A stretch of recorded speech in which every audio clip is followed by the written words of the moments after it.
Olá, estamos no ar com mais um episódio do Pod for Doc, um espaço para profissionais da saúde contarem suas histórias de dentro e fora do consultório. E no episódio de hoje eu tenho dois profissionais incríveis que eu tenho muito orgulho de estar recebendo aqui, especialistas da base do nosso corpo, né, pés e tornozelo, os ortopedistas, Dr. Luciano Crotti e doutora Gabriela Figueiredo. Sejam bem-vindos. E para começar o nosso bate-papo, eu gostaria que vocês se apresentassem, claro, para o público e falassem um pouquinho como chegaram até essa especialidade, né, a trajetória de vocês, por que pés e tornozelo? Sim. Bom, boa tarde, é um prazer estar aqui, poder compartilhar um pouco nossa experiência, né, na área de ortopedia e pé e tornozelo. Bom, eu, Luciano Crotti, eu fiz a UFSC, né, Universidade Federal de Santa Catarina, terminei em final de 98, em 99 eu consegui ingressar na residência médica do Hospital Celso Ramos, fiz 3 anos de ortopedia ali, depois saí, fiz uma subespecialidade em pé e tornozelo e estou aqui em Floripa atuando como pé e tornozelo desde 2001, né? Então já são 24 anos aí na área, né? Então é uma área assim que eu sou apaixonado, né? No começo, na ortopedia a gente vê todas as subespecialidades, então é legal porque você tem uma certa base em tudo, mas você vai observando o que mais te cativa, o que mais te dá prazer em fazer. E a área de pé e tornozelo eu achei muito interessante e é o que eu faço até hoje e sou apaixonado cada vez mais. Maravilha. E você, doutora Gabriela, conta um pouquinho como você chegou até a especialidade de pés e tornozelos. Então, eu sou a doutora Gabriela Figueiredo, eu fiz medicina aos 6 anos na Universidade Federal de Goiás, terminei em 2018 e depois, logo em seguida, entrei na ortopedia, mais 3 anos, igual o doutor Luciano, também na Universidade Federal de Goiás e pé e tornozelo também na Universidade Federal de Goiás, no HC. E eu decidi fazer ortopedia porque era uma área objetiva que para mim não tinha dúvidas em relação a diagnósticos tanto. E eu gosto disso na minha vida, de certezas, né? Então foi um dos motivos, e por ser clínica e cirúrgica, que sempre foi uma coisa que me atraía. Dentro da ortopedia, eu inicialmente queria joelho, mas eu acredito que quando você está vivendo lá dentro, os professores te levam para a área que vai ter mais interesse pela qualidade das cirurgias, pela qualidade do ensino, e eu gostava bastante do meu chefe de pé e tornozelo, e gostava de estudar pé e tornozelo e coluna. E aí, uma área que exige, talvez, que tem menos escopia e que exige menos força, mais delicada, eu optei por pé e tornozelo. Que bacana. E, né, falando de pés e tornozelos, muitas pessoas sentem dores nessa região e acreditam que é normal, que é por conta da idade, que é por conta do calçado. Quais são as patologias assim que vocês recebem com frequência no consultório e que cabem dentro desse aspecto, assim, que as pessoas sentem dor acreditando que aquilo é normal, que vai passar e acaba não procurando, né, o atendimento em tempo ideal? Bom, a área do pé e tornozelo, assim, então, essa região, dores plantares no pé, principalmente, né, que é muito comum, a gente observa realmente que os pacientes chegam tardiamente, tem muitos pacientes que chegam tardiamente, com dores crônicas já nos pés, considerando realmente como se fossem normais, mas não é, né? A pessoa tendo dor nos pés, algo está errado na biomecânica, ou seja, a base de sustentação dela não está legal, né? Pode ser por algo realmente digno de lesão no pé, mas pode ser por uma outra patologia, pode ser algum problema na coluna, um desvio na coluna, um problema no quadril, um problema no joelho, que isso pode acarretar uma sobrecarga na base, né? A base está ali para sustentação e essa sustentação estando alterada ela vai sofrer. Então, é importante que o paciente sempre procure precocemente um auxílio, né, de preferência um profissional especializado na área de pé e tornozelo, porque ela é extremamente ampla. Então, assim, são pessoas que se dedicam mais a essa área, né, e estudam mais, para ter mais detalhes e poder tratar com mais especificidade as lesões. Então, é importante, friso que o importante assim, é precocemente procurar auxílio e não achar que seja normal caminhar ou pisar com dor. A idade não necessariamente vem acompanhada de dor. Não necessariamente. Certo. E uma das patologias que a gente costuma ver muito, né, é a fascite plantar. Né? Doutora Gabriela, você poderia nos explicar um pouquinho sobre os sintomas dessa patologia tão comum entre as pessoas? Posso sim. A fascite plantar, ela é uma patologia que o paciente ele vai se queixar de dor, principalmente no calcanhar. Geralmente, na primeira pisada do dia, ele fala que é agulhadas ou fincadas. O relato deles é que quando eles começam a andar, essa dor vai melhorando porque eles acreditam que esquenta. E aí, se ficam parados um tempo, sentados, e voltam a andar novamente, essa dor retorna. Eles vão perceber que quando estiver usando calçados mais altos, a dor vai melhorar com um leve salto, né, de até 3 centímetros, que é uma das indicações de tratamento da doença, né, a adaptação do calçado correto, né. E o que acontece é que a fascite plantar não depende nem de sobrepeso necessariamente, nem de idade. Ela é uma doença multifatorial, com múltiplos fatores, né? Certo. E qual é o tratamento para fascite plantar? Bom, o tratamento da fascite plantar, eu sempre falo para o paciente, olha, são múltiplas ações para que você melhore, né? Então, dentre elas, primeiro, alongamento da panturrilha, ou do tríceps sural, né, panturrilha. Segundo, alongar a própria fáscia plantar, né, a pessoa fazer um processo de massagem para liberar essa fáscia, porque ela começa a sofrer contraturas, e essas contraturas da fáscia pioram o quadro. Terceira coisa, gelo local, que é importante para tirar o processo inflamatório. Quarto, palmilhas adequadas, porque a fascite mais comum é a fascite plantar proximal medial. O que significa esse palavrão? É na região do calcâneo, na parte mais proximal do pé, na face medial do calcâneo. Então, isso muitas vezes está relacionado ao tipo de pisada, o apoio que o paciente faz mais naquele local. Então, essa palmilha ela tem que ser feita confeccionada adequadamente, personalizada para aquele paciente. Ela não é encontrada em qualquer local. Não é encontrada. A gente observa, muitos pacientes chegam com dor. Ah, doutor, já fui lá na loja, lá comprei uma calcanheira de silicone. Calcanheira de silicone não é para fascite plantar. Né? A calcânio de silicone é para outro tipo de problema. No caso, é calcaneodynia ou lesão de coxa implantar, que não é a fascite.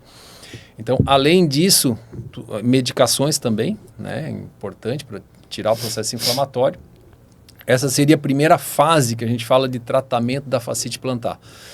Geralmente eu costumo tratar o paciente dessa forma por uns 2, 3 meses. 90% a 95% dos pacientes melhoram dessa forma.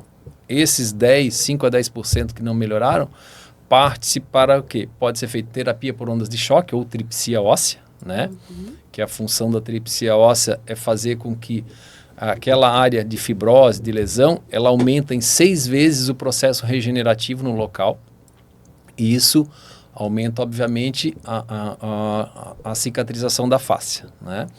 Outra forma de tratar, quando não se tem a tripsia óssea, pode ser feito bloqueios, né, ou infiltrações, né?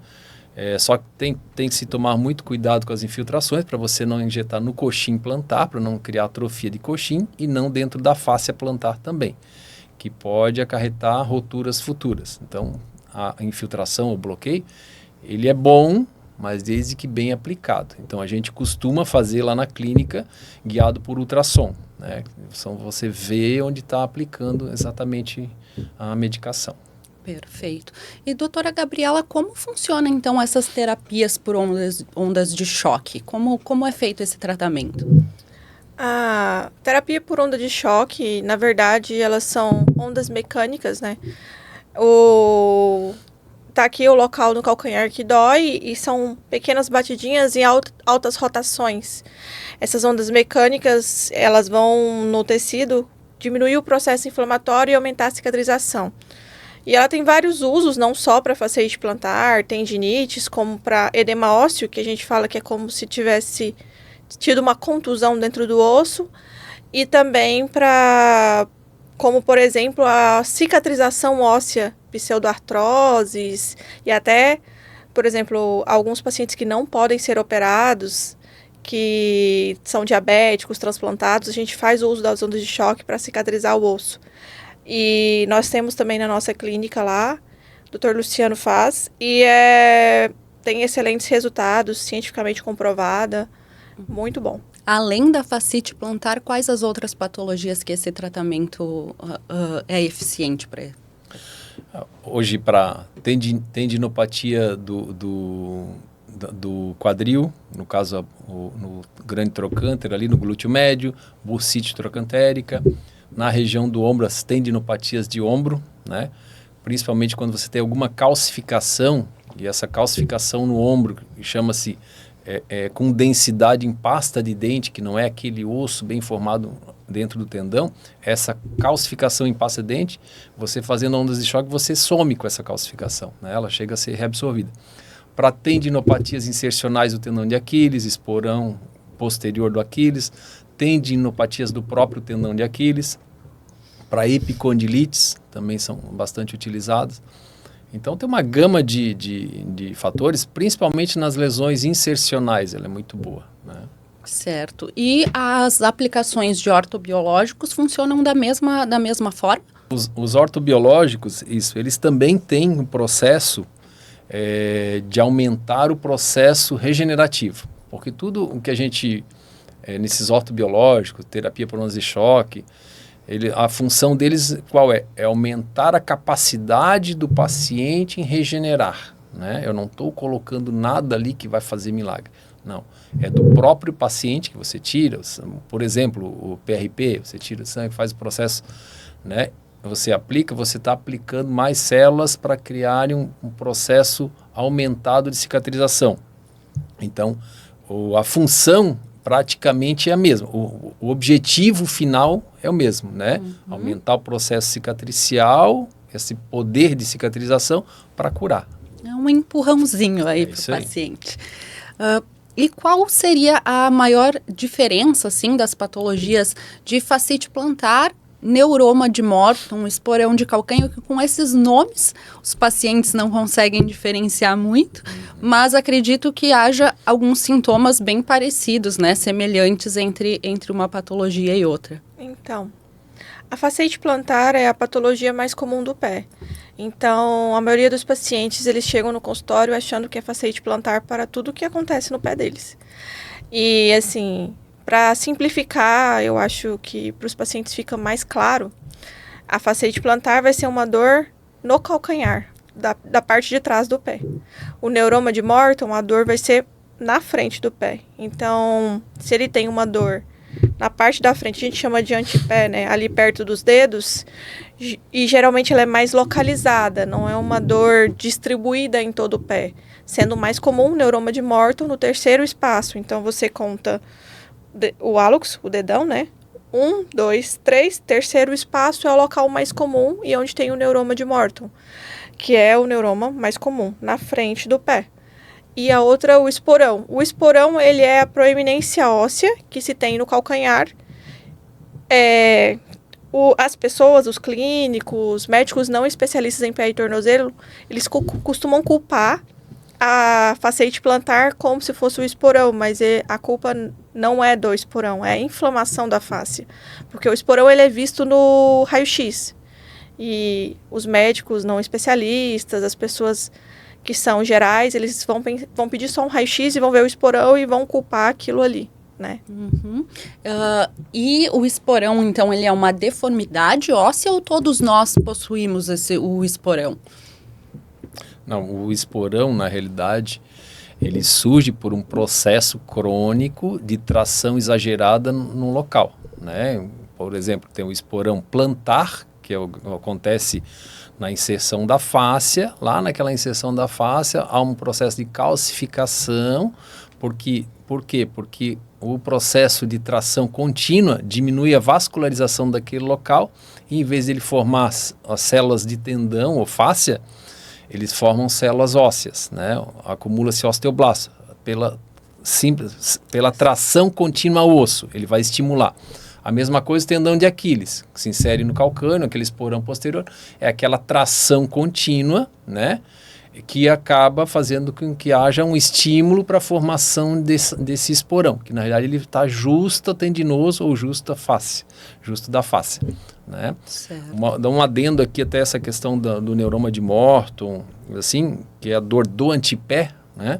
A dor do antepé, ela é bem... Hoje a gente tem que ser sempre... É muito importante o exame físico da dor do antepé, né? Porque muitos pacientes mesmo chegam, dor no antepé, doutor, eu tenho um neuroma de Morton. Aí ele vem com ultrassom, tá lá o neuroma de Morton. Só que você vai analisar clinicamente, e a clínica é importante, e você observa que a dor dele nem sempre é do neuroma de Morton, né? Por quê? Porque nós temos uma patologia que é muito mais comum, que é a metatarsalgia, né? Dentro da metatarsalgia está o neuroma de Morton. Temos a bursite plantar, temos a tendinite dos flexores, temos a lesão de placa plantar e temos neuroma de Morton. Então são 4 diagnósticos diferentes que geralmente o paciente chega dizendo, eu tenho neuroma de Morton. Aí eu vou até exemplificar, teve uma paciente há alguns anos, uns 4, 5 anos atrás, uma jogadora de vôlei, ela chegou no meu consultório, jogadora de vôlei profissional, final do ano, tinha terminado, entrou em férias, doutor, eu vim aqui para operar meu neuroma de Morton. Chegou lá com ultrassom, um neuroma gigantão, foi olhar o pé dela, um pezão com aquelas sobrecargas centrais importantíssimas, que você observa, meu Deus, o teu pé não tem como, não pisava corretamente, né? Totalmente alterada a pisada, com aquelas calosidades plantares, né? Ele disse, olha, não adianta eu tirar teu neuroma de Morton, tua dor vai continuar, porque o teu processo de dor não é dor do neuroma, você tem dor da pisada errada, você está fazendo bursite, tendinite, nos flexores importantes, não vai corrigir. Pois bem, ela não satisfeita, ela saiu do meu consultório, aí ela foi para outro estado. Chegou lá, um colega operou no final de ano, ela voltou em fevereiro ou março, chorando no meu consultório, doutor, eu tô ruim, tô pior. Mas o que houve? Não, eu operei o meu neuroma de Morton. Resumindo, ela não conseguiu voltar a jogar, queria voltar em fevereiro, não conseguiu voltar a jogar, tive que operá-la, daí corrigindo todos os ossos do pé, que é o que deveria ser feito, ela ficou mais 4 meses para voltar a jogar.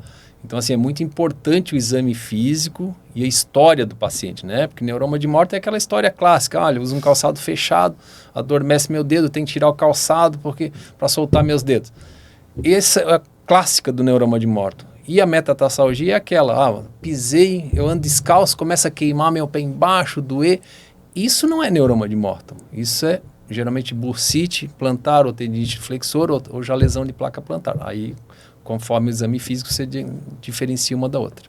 Certo. Por isso a investigação precoce, né? De todos os sintomas aí das patologias dos pés. E outra coisa, não ficarmos refém do exame de imagem, né? Porque muitos chegam ali, neuroma de Morton, né? Muitos, não é só o exame de imagem. O exame de imagem é um exame complementar, né? O exame principal é a anamnese e exame físico. Perfeito. A gente não trata a imagem, a gente trata o paciente. Isso aí. Maravilha. Eu acredito que essas patologias apareçam com mais frequência em atletas, ainda mais do que em pessoas aí sedentárias, que ficam com os pés paradinhos. Sim. O que a gente observa, eu recebo bastante no consultório, assim, que aqui em Floripa tem a onda do beach tênis, né? Peguei vários pacientes com lesões de placa plantar, né? Porque corre descalço ali e tal. Não que seja ruim, areia fofa é bom para a musculatura do pé. Só que às vezes eles fazem numa areia, querem jogar na praia, ou às vezes uma areia mais dura, uma areia mais batida, ou exageram, porque o beach tênis realmente ele cativa, eles ficam várias horas jogando, e começam a fazer lesões no antepé, né? pelo tipo de impulsão que tem que ser feito no jogo e tal, enfim. Então, já peguei vários pacientes com lesões de placa plantar por estarem jogando muito beach tênis. Certo. E aproveitando, então, que você já entrou nos esportes, para a gente ir com algumas dicas para os pés, para a saúde dos pés, andar descalço faz mal para a saúde dos pés? Na minha opinião, sobre andar descalço, sapatos adequados, por exemplo, eu sou uma pessoa que não tenho histórico familiar de joanete, não tenho dores nos pés. Então, eu tenho toda a gama de sapatos que você imaginar. Então, não tem problema eu andar descalço, eu usar bico fino ou qualquer outra coisa, e que minha família não tem essa predisposição. Mas as pessoas que têm a predisposição a joanetes, principalmente, que têm história familiar na família, elas têm que fazer uso de sapatos adequados para os pés. Como exemplo, eu tenho um pé fino, então nem um bico fino fica apertado pro meu pé.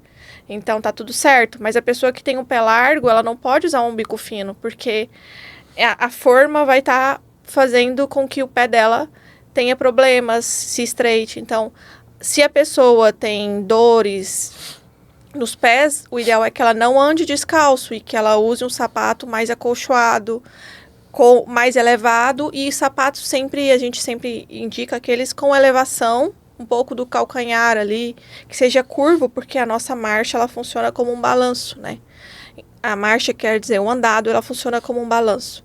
Então, nas minhas consultas, eu sempre oriento sapatos, inclusive recomendando, mas aí eu sempre explico para eles, porque eu gosto de algumas marcas que provavelmente não vão servir para eles. Aí eu indico as marcas melhores nesse sentido. Certo. Dando um adendo com relação a esse uso, andar descalço, não que seja ruim. Pelo contrário, dependendo da superfície onde você anda. Né? Por exemplo, se você pegar uma areia fofa, né, na praia, aquela areia fofa, aquilo ali é muito bom para os pés. Não areia dura, areia fofa, né? Aquela areia fofa, só que aquela areia fofa cansa. Né? Por quê? Porque ela está forçando a musculatura da pessoa. Então, forçar a musculatura é bom, né? Forçar a articulação, não. Areia dura, você vai forçar as articulações, né? O pé vai se adequar àquela areia dura. Na areia fofa, a areia se adequa ao pé, né? Então, é benéfico, porque você está trabalhando a musculatura, melhor equilíbrio, força muscular, né? Então, isso é importante. Gramado também é bom, né? Terrenos irregulares é bom para reforço de musculatura, né? Então, nesse sentido, andar descalço é bom, né? Mas já em casa, descalço, benefício não tem. E se a pessoa tem alguma alteraçãozinha, vai ter mais problemas, ter mais dores, porque não tem o calçado para absorver os impactos. Perfeito. E a doutora Gabriela já disse, se não há um histórico de patologias, liberados a todo tipo de calçado. Mas em relação ao tamanho desses calçados, existe alguma dica para os pacientes na hora de comprar os seus calçados? Pegar o tamanho do número ali que já está habituado? Existe alguma diferença na prática esportiva? Como funciona? O que a gente vê assim, na prática esportiva principalmente, né, o que a gente orienta, pessoas que fazem só caminhadas, né, ou que usa tênis, o tênis ele sempre tem que ser uma polpa digital maior do que a ponta do seu pé. Ou seja, a gente não compra tênis pelo número, tem que calçar o tênis, né? Então, o ideal é isso, você calçar e você sentir que sobra uma polpa digital na frente. Quando você corre, você é corredor, é uma polpa e meia maior. O tênis tem que ser. Por quê? Porque no balanço do impacto da corrida, o pé sempre dá aquela jogadinha para frente. Então, a gente vê muitos pacientes, às vezes, com lesões nas unhas que correm, né? Quando você é corredor de trilha, o ideal são 2 polpas digitais, né? Ou seja, aquele tênis para trilha, o ideal é 2 polpas digital para frente. Eu até falo isso por experiência, que eu já fui corredor de trilha, né? E eu perdi 6 unhas do pé. Caramba. Após uma corrida de 21 quilômetros, de trilhas e tal, sobe e desce. Cheguei com os pés doendo, queimando, perdi 6 unhas. Por quê? Esqueçam os sapatos apertados, hein? E isso que eu ainda cuidei, deixei quase, não chegava a 2 polpas digitais, assim, foi um pouquinho menos. Mas ainda tive esse cuidado, mas ainda assim faz lesão. Então tem que ter uma folguinha ali. Tem que ter. Legal. E em relação a joanetes, né? Eu acredito que haja uma busca ainda muito em relação à parte estética dos joanetes. Mas é uma condição que pode causar outras lesões. E quais seriam elas? Assim, qual o risco de se manter um pé com joanete? Então, nós sempre falamos em consultório que o joanete ele é uma patologia progressiva e reversível. Então, não existe uma fisioterapia, uma órtese, igual tem propaganda da Shein, da Shopee, que eles vão pôr uma órtese que vai pôr no lugar o joanete, né? Então, o que eu vejo no meu consultório? Que tem pessoas que optam por não fazer a cirurgia por medo e que aquele joanete só vai piorando até que um dedo ou vários subam. Tem joanetes que chegam a ficar 90 graus, assim, todos no pé. E tem pessoas que se incomodam com pequenos joanetes já, de grau leve, até aquelas que deixam chegar até graus bastante graves. Então, esse é o risco, né? Porque ela vai progredir, ela vai se incomodar e cada vez que fica mais grave, o resultado fica talvez, às vezes, quando você opera melhor, fica mais satisfatório, é mais tranquilo pós-operatório do que tem que fazer menos modificações num procedimento cirúrgico. Certo. E pensando na questão de longevidade da própria articulação e do pé, é sempre melhor você corrigir o quanto antes. Por quê? Porque primeiro, você sabe que o joanete não é o osso que cresce, é o dedo que trabalha de uma forma inadequada, angulada. É igual você pegar uma dobradiça, entorta a dobradiça e faz ela trabalhar torta. Ela vai desgastar mais cedo. O mesmo acontece com a articulação do hálux. Ela vai desgastar mais cedo, ou seja, a pessoa vai ter artrose mais cedo. E isso, com artrose, já é uma outra... a gente cai em outro tipo de resultado pós-operatório. Sempre é bom você pegar o paciente antes de ter uma artrose, né? Além disso, o hálux valgus cria muita alteração de pisada, dando metatarsalgia e transferência. O paciente tem joanete, ele vai insistindo em não corrigir, ele começa naturalmente a pisar de forma inadequada, porque o hálux se torna insuficiente na pisada. E a pessoa passa a ter problemas nas outras áreas do pé. Pode desenvolver neuromas de Morton, bursite, lesões de placa plantares. Que se você demorar, quando for fazer uma correção, e não é raro, né, Gabi? A gente pega bastante paciente que temos que corrigir não só o hálux, mas praticamente às vezes todo o antepé. Todos os dedos. Para poder realmente como deixar... consequência, cara. Isso mesmo, para poder deixar o pé adequadamente resolvido, para a pessoa pisar de forma adequada. Não só um pé bonito, né? Tem que ser um pé bonito e funcional. Perfeito. E pessoas que não possuem joanetes, mas sentem que o dedão do pé, né, o hálux ali, aquela região é rígida. O dedão não tem muita mobilidade, não consegue movimentar muito o dedão do pé. Qual seria essa patologia e como é feito o diagnóstico? Tá. Então, eu acredito que você esteja falando do hálux rígidos, né? Isso. Que ele é comumente a pessoa vai reclamar, né, vai citar que ele tem uma diminuição da mobilidade do primeiro dedo do pé, né, o dedão, o hálux, e também sente dor naquela articulação metatarso-falangiana, né. Os primeiros sinais que ele vai sentir, na verdade, vai sentir progressivamente que vai estar diminuindo a mobilidade do dedão.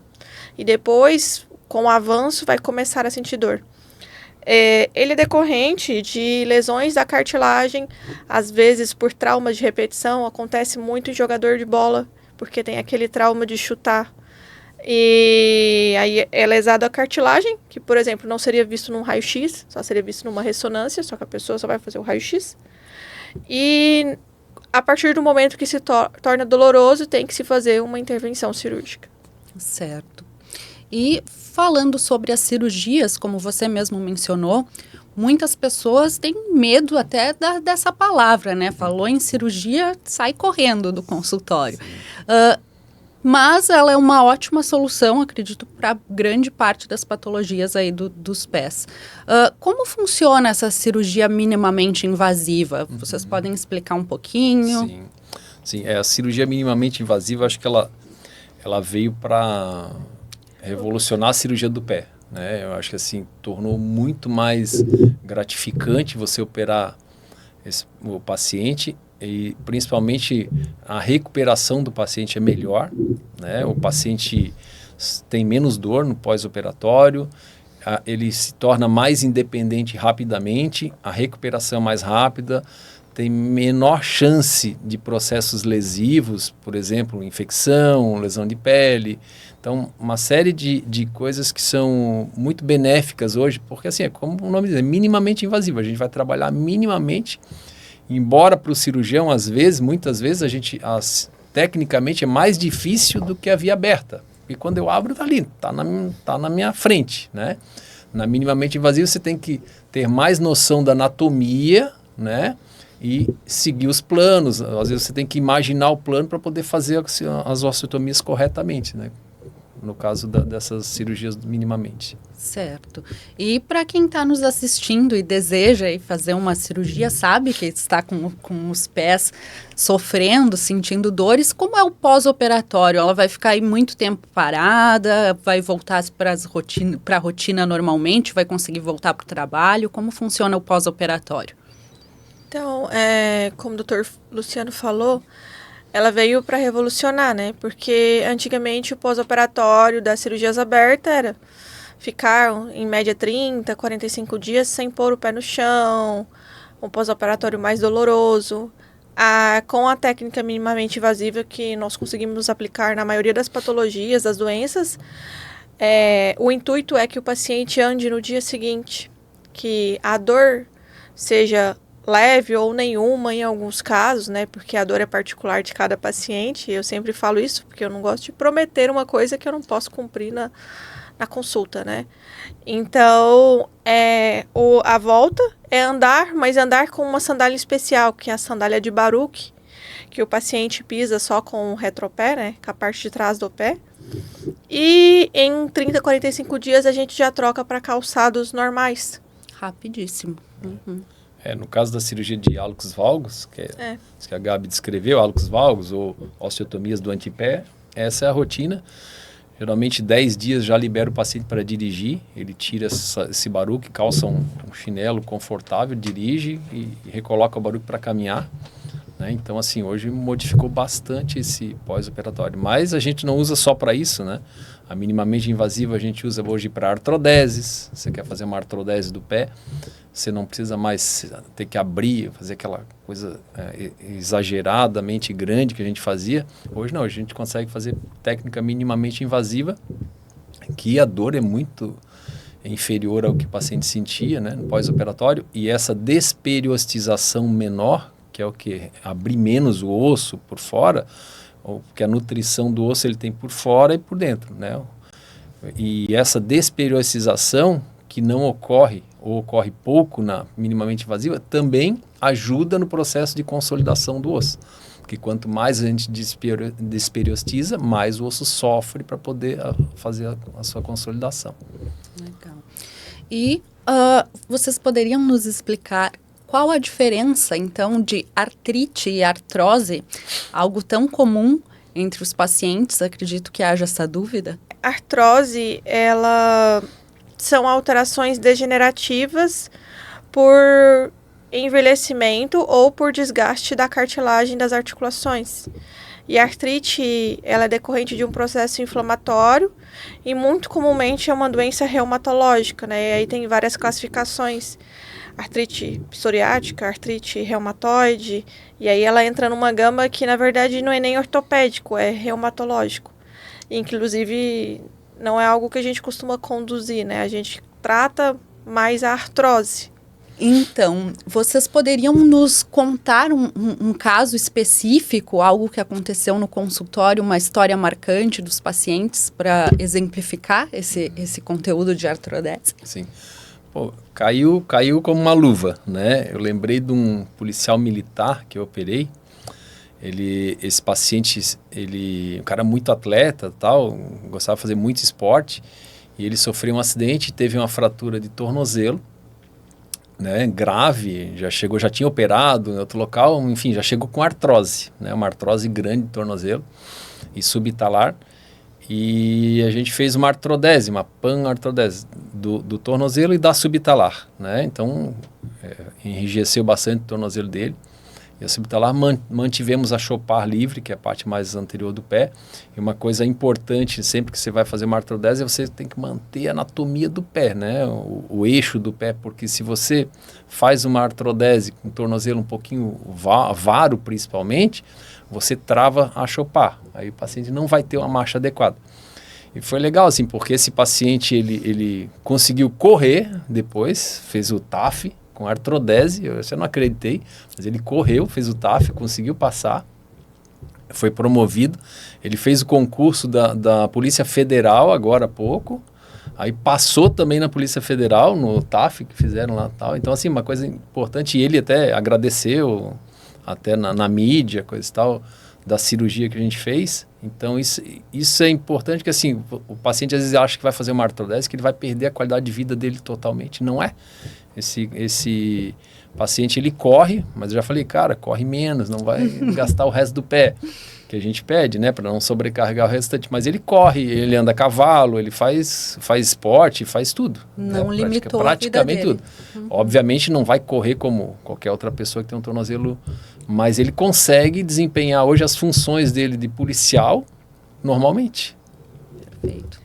E a gente falou muito sobre a região dos pés, né? Agora acho que a gente pode subir um pouquinho para o tornozelo, falar um pouquinho sobre os entorses de tornozelo, né? Também muito comum de acontecer, seja numa partida de futebol, numa corrida na praia. O que o paciente deve fazer nos primeiros momentos ali que ele sofreu um entorse de tornozelo? Nos primeiros momentos do entorse, né? E entorse é outra patologia, doença frequente do consultório e também da emergência, né? Que é o que eles geralmente fazem. Tem a entorse, ele deve fazer um repouso, tentar fazer algum tipo de imobilização, ficar sem colocar o pé no chão, gelo local e procurar assistência médica para verificar se não quebrou, né? Ao primeiro momento. Pode ser uma emergência, sim. Aí, na emergência, ele vai ser atendido, vai ser feito radiografia. A maioria das entorses não tem fratura, vai estar normal o raio-x. E, na minha opinião, o correto é o médico ortopedista da emergência ou o clínico que o atender solicitar, no mínimo, um ultrassom ou uma ressonância para avaliar os ligamentos do paciente. E, nesse caso, ser encaminhado para o especialista de pé e tornozelo, que vai saber realmente conduzir se teria uma indicação cirúrgica, se teria que usar a tornozeleira, se teria que usar o RoboFoot, que é a botinha preta, se vai ser só fisioterapia, e isso depende dos ligamentos que foram rompidos ali. Perfeito. E já entrando nessa questão das rupturas, né? Como funciona na ruptura do tendão de Aquiles? Também, que acredito que seja algo frequente.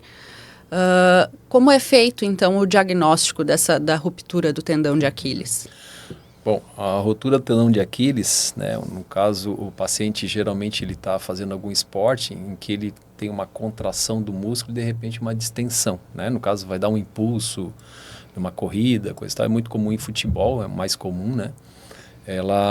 O paciente sente como se tivesse levado uma bicuda na perna, né? E já tive pacientes que chegaram que brigaram com o cara que estava marcando ele, achando que o cara tinha batido nele. E não, rompeu o tendão. Ele sente realmente uma bicuda no tendão. E ele perde a força imediatamente, né? Principalmente de flexão plantar, não com apoio, né? Tendo apoio ele não consegue fazer. Sem apoio consegue fazer pelos flexores.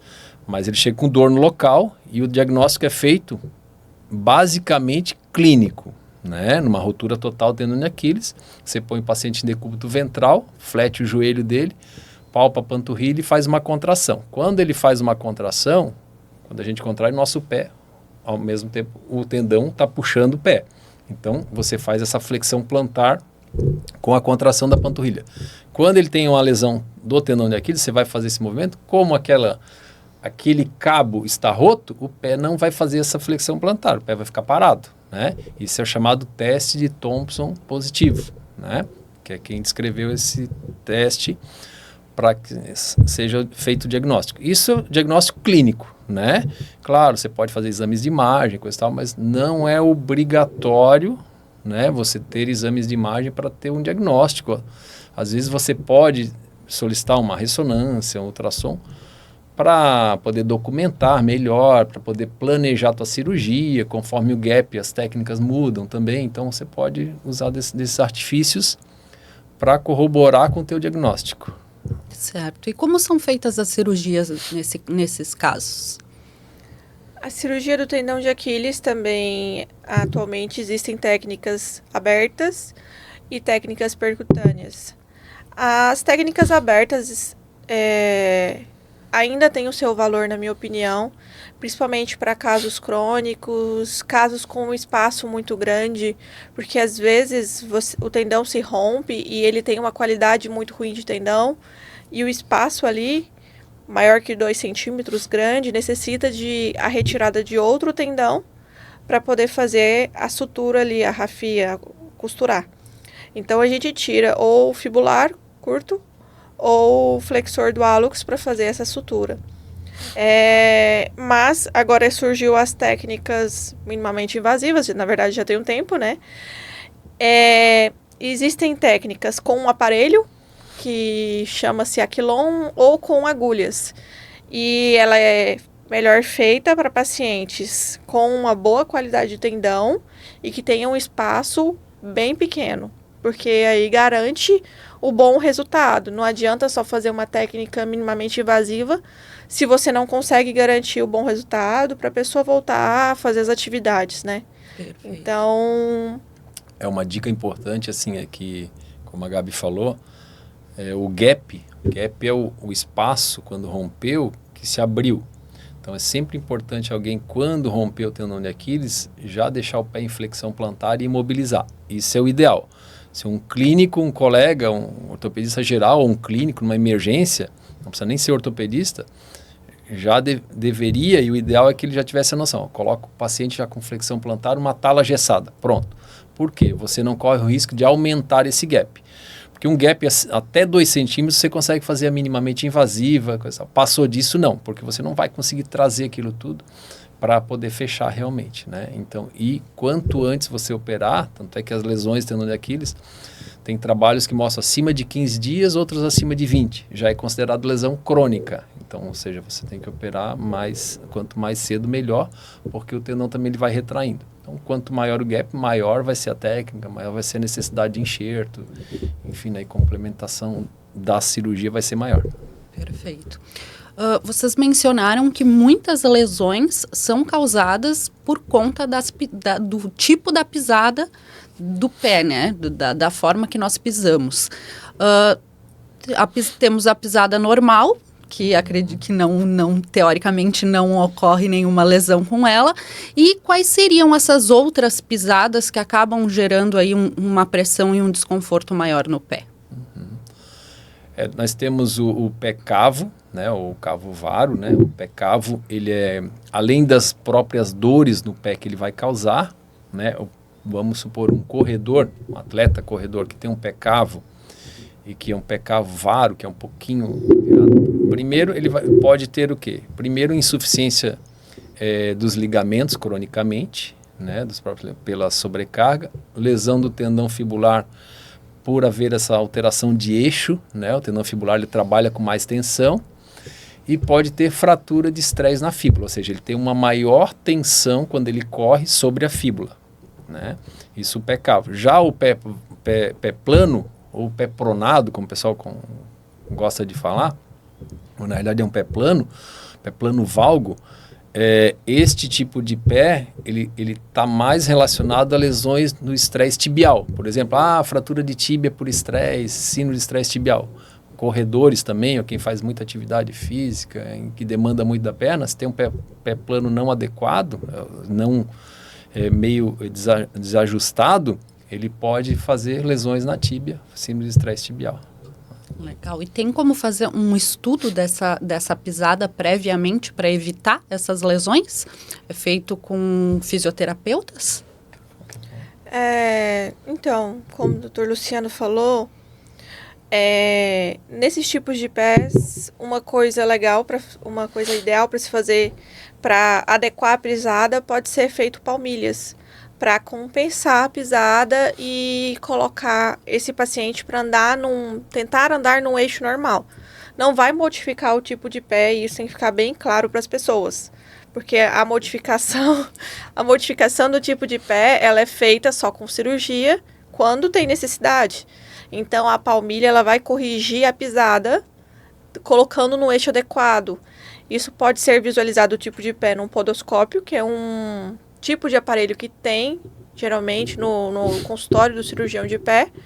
E o próprio fisioterapeuta que faz as palmilhas, ele tem também um aparelho, que eu acho que é um podógrafo, uma baropodometria, que ele vê a pisada e faz a palmilha de forma adequada, né? Então, o pé plano, ele vai ter a pisada pronada, e o pé cavo, ele vai ter a pisada supinada, porque ele pisa do lado de fora e vai fazer o que o estresse na região lateral, né? Perfeito.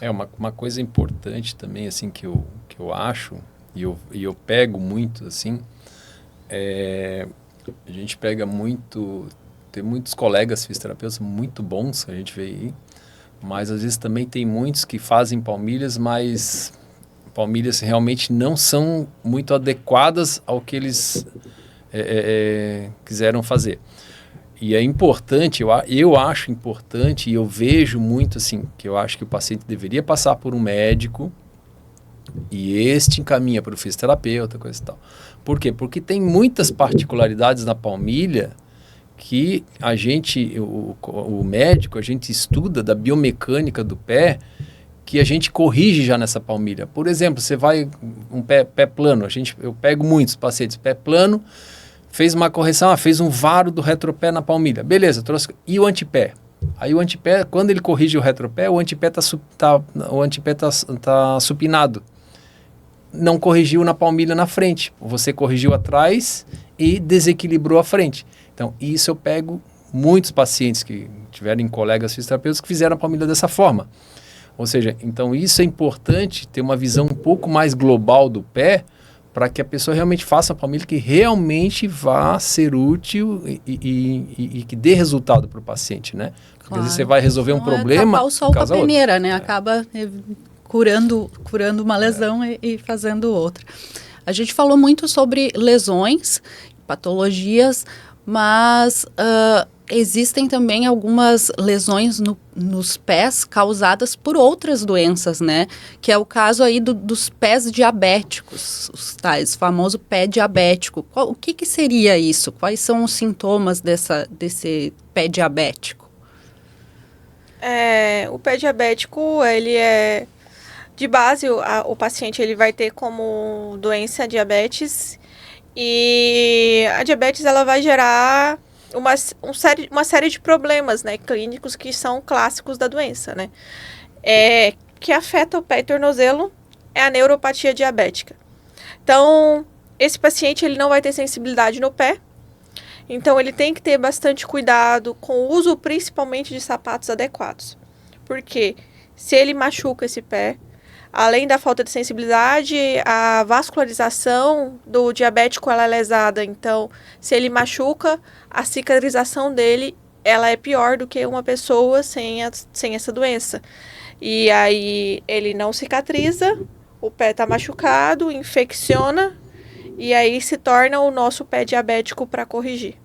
E aí, se pegado no começo, pode ser feito o tratamento com antibiótico, às vezes mais para frente vai ter que ser feito uma limpeza em centro cirúrgico, e em casos mais graves são necessárias até amputações. Então, um adendo com relação ao pé diabético, assim, que é importante, o que a gente vê na experiência clínica é que, assim, todo diabético acima de 10 anos de diabetes, ele vai ter neuropatia, por mais controlado que seja. né? Pode não ser insulino dependente, pode ser um paciente que só toma lá a medicaçãozinha extremamente controlada, ele vai ter neuropatia. O diabetes acaba fazendo essa neuropatia. O diabetes é uma doença silenciosa, né? A pessoa tem problemas oftalmológicos e dentre outras coisas pelo diabetes, né? Então é importante que o paciente com diabetes ele tenha calçado sem costura interna, todo calçado ele tem que colocar a mão dentro antes de calçar, sempre secar entre os dedos do pé, ou seja, não pode ter nenhuma umidade, porque se é uma área que você não sente, eu já peguei um paciente que ele espetou uma garra de siri no pé e não notou, diabético. Um pedacinho da garra entrou e ficou. Ele chegou já mais de semana lá no consultório, começou a ficar vermelho, sente dor? Não. Ou seja, nem ele sabia que não tinha sensibilidade naquele local. Né? Então, assim, é uma doença muito silenciosa, o paciente não fica atento a isso, né? E infelizmente a gente pega muito paciente tardio. Ontem nós operamos um paciente com diabetes, que o cara tinha uma úlcera diabética há tempos e tempos e tempos, tomando antibiótico, ia no postinho, pegava lá remédio para tomar, e que não estava sendo tratado adequadamente, né? Você tem que prevenir. E o diabético, ele começa, com essa neuropatia, ela começa sensitiva e começa a se tornar motora. E isso começa a alterar o pé. E geralmente começa mais a nível lateral do pé para medial. Então começa a pessoa a perder a função dos fibulares, o pé vai ficando varo, cavo. E esse paciente, por sinal, tinha isso, né? O pé começa a entrar, alterar toda a pisada dele e começa a fazer úlceras, né? Então é um quadro... e o paciente que apresentou uma úlcera diabética, a úlcera plantar, ela é muito mais grave do que parece ser. Porque para ele furar a parte lá dentro está muito mais grave, né? Então, os trabalhos mostram, até tem trabalhos que mostram que se você pegar uma pinça, você pinçou ali a úlcera, você tocou no osso, pode ter certeza que tem osteomielite, né? Então, uma doença silenciosa e que causa problemas graves, né? E sem o paciente notar. Então, por isso o paciente tem que estar muito atento a qualquer alteração. Tem diagnóstico de diabetes, vale investigar os pés antes que seja tarde paciente diabético demais. Começou com calosidades, tem que estar no médico. Não pode esperar surgir a úlcera para tratar, ele tem que tratar antes, né? Aí consegue fazer processos de tratamento muito mais leves, muito rápidos e eficazes. Perfeito. E a gente sabe que a população, as pessoas tentam fugir dos médicos, né? Vão evitando, postergando. E isso acontece também nas fraturas. É possível ter feito uma fratura no pé e ter deixado ela ali e ela ter ficado... Passar um tempo e ficar com o pé quebrado? Então, tem histórias engraçadas, não tem nada a ver com o pé. Mas uma vez eu trabalhei muito tempo na emergência, né? Chegou uma senhora com uma fratura de bacia andando. Um mês com a fratura quebrada, a bacia dela andando. E foi lá, fez um raio-x. Não era algo cirúrgico, era uma fratura de ramo, mas andando. Eu já peguei pacientes com... No ramo diabéticos é comum, por exemplo, porque eles não têm a sensibilidade, eles terem fraturas... e não terem um diagnóstico porque não tem sensibilidade. Outras doenças como hanseníase, que também tem perda de sensibilidade, tem fraturas, não sente, não procura, tem trauma e não procura. Fraturas dos dedos, comum as pessoas não irem atrás porque vão melhorar sozinhas, né? E aí, quando vê o dedo tá com deformidade, torto, e aí quer arrumar depois. E aí já é uma coisa mais complicada. Certo, porque é comum aquela batida do dedinho na ponta da cama, no sofá, acaba não procurando o médico e gerando outras lesões futuras. Sabe-se que as crianças, né, os bebezinhos, nascem com o pé plano, certo? E Para as mamães que estão nos assistindo, a partir de que momento essa mãe tem que ficar atenta com os pezinhos do bebê? A partir de que momento vale investigar se ele vai realmente crescer com um pé plano ou se é aquela apenas por ser um pé infantil? O pé plano, ele realmente quase 100% das crianças pequenininhas têm, né? Então, quanto mais obesas elas forem, mais planos vão ser. Isso, aí tem outras alterações também por hiperfrouxidão ligamentar, enfim, que também podem levar isso, mas na vida já até adulta. Na criança, até os 7 anos de idade, a gente não se recomenda nada, né? Sempre se orienta, o pediatra vai orientar que acha importante, olha, põe a criança, começou a caminhar, tá achando o pezinho chato, andar descalça, andar não no piso, mas no gramado, na areinha fofa, isso tudo ajuda o quê? A desenvolver a musculatura. Então ajuda a desenvolver a musculatura não só da perna, do pé também. Então isso vai dando, com o tempo, ajuda a formar o arco do pé. Aos 7 anos, quando essa criança está com o pé chato ainda, a gente orienta aí a utilizar palmilhas, né? Qual é a função? Porque a palmilha na fase de crescimento, se utilizada na fase de crescimento, o pé consegue criar o arco, né? Na fase adulta não mais, mas na fase de crescimento ele consegue criar o arco. Então a partir dos 7 anos de idade, por que os 7? Porque é a fase escolar, quando a criança começa a usar tênis, coisa e tal. Colocar uma palmilha na criança de 5 anos não vai conseguir usar. Então, a partir de 7 anos é o que a gente recomenda, começar a usar palmilhas e você vai observando, né? A evolução, vai corrigindo a palmilha a cada ano, cada 6 meses. Então, dessa forma é como é corrigido. Tem pés planos em adolescentes, crianças e adolescentes. A gente pega pacientes chegam no consultório com 12, 13 anos com dor no pé, coisa e tal. O pé chato, aí você observa o quê? Não é aquele pé plano fisiológico, que é o flexível. Às vezes você tem o pé um pouquinho mais enrijecido, que daí é a custa de quê? De coalizão tarsal. Ou seja, ele tem uma ponte entre 2 ossos que não deveria ter. Geralmente, a mais comum é entre o calcâneo e o navicular. Essa ponte pode ser fibrosa, cartilaginosa ou óssea. A óssea, que obviamente é que causa dor mais cedo, porque ela já enrijece e trava o pé. Ou a colisão subtalar. Então, assim, as colisões também são fatores que causam pé chato. Mas ninguém vai procurar colisão tarsal em criança de 7 anos de idade, né? Você tem que... 99% é fisiológico, né? Então, você não vai sair procurando colisão tarsal, porque você não vai operar uma criança com colisão tarsal aos 7 anos de idade. Pode ficar tranquila, então. A colisão tarsal, ela deve ser operada a partir do momento que foi diagnosticado o paciente com dor, né? Aí você tem que corrigir para que ele desenvolva o pé de forma normal.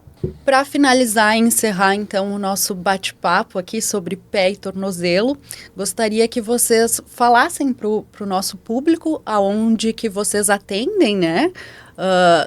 Se as pessoas quiserem aí agendar uma consulta para investigar o seu pé, o seu tornozelo, como encontrar o Dr. Luciano, como encontrar a doutora Gabriela.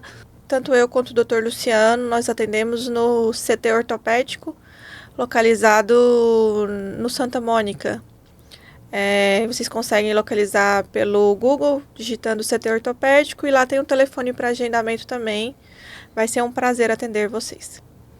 Fica aqui o convite também para acessar o perfil das redes sociais dos doutores, que lá encontra-se diversos posts sobre esses assuntos. Então, caso haja alguma dúvida sobre as patologias, sobre os sintomas, lá no Dr. Luciano Crotti e da doutora Gabriela Figueiredo. Obrigada. Obrigado. Obrigada. Obrigado.